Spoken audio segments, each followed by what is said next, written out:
hinog na ang mga bunga ng ating rosel na nakatanim sa timba. Ating napabayaanan niya sa damuhan. Nilipat natin dyan pero hinog na. Ang palatandaan na hinog na, bubuklatin ninyo itong yung bunga. At pag nakita ninyo na medyo brown na, mature na yon, pwede na yung mabuhay. Kagaya na rin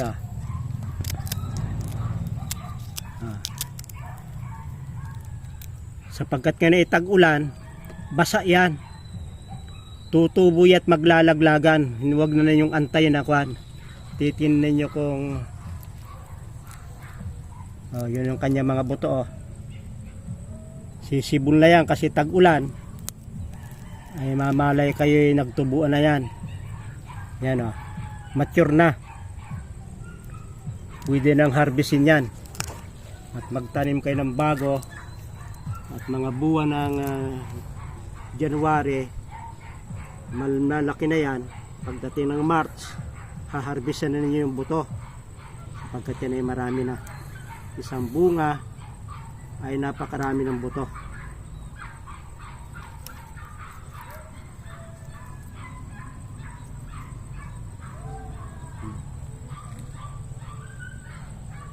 Sapagkat yung loob niya ay basa, pag umulan pa uli, masisira na yan, sisibol na yan.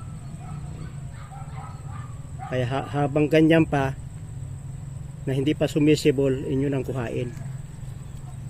At hindi, itong mga dulo, hindi pa yan hinog. Pero yung mga bandang puno, tinan nyo.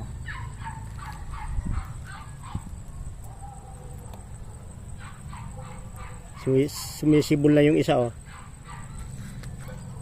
sumisibol na, lumalabas yung ugat.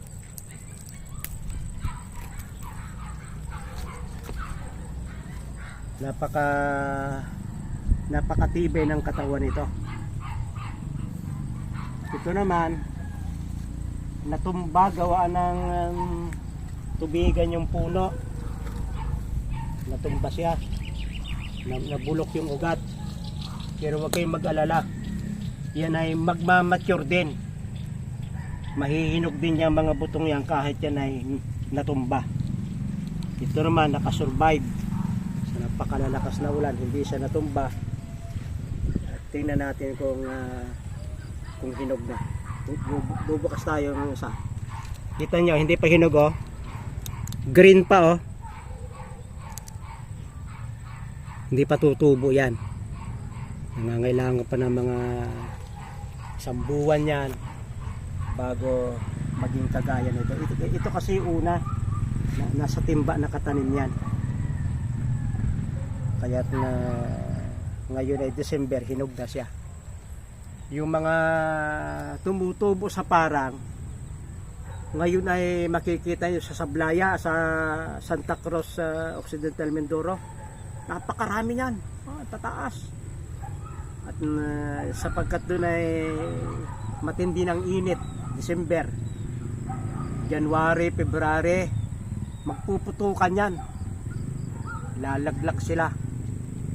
At pag umulan ng Mayo, tutubo sila ng napakakapal. Kaya itong rosel ay madaling paramihin dahil dalawa lamang yung ating kinuha, ganyan na karami yung kanyang buto. Ito i-harvest na namin, tatanim natin ng panibago sapagkat ang gusto ko yung rosel na malago. Ito kasi mga payat ito, mabababa, ay gusto natin ay rosel na malagong malago. Salamat sa pagsubaybay sa Natural Wellness, si Pastor Vito.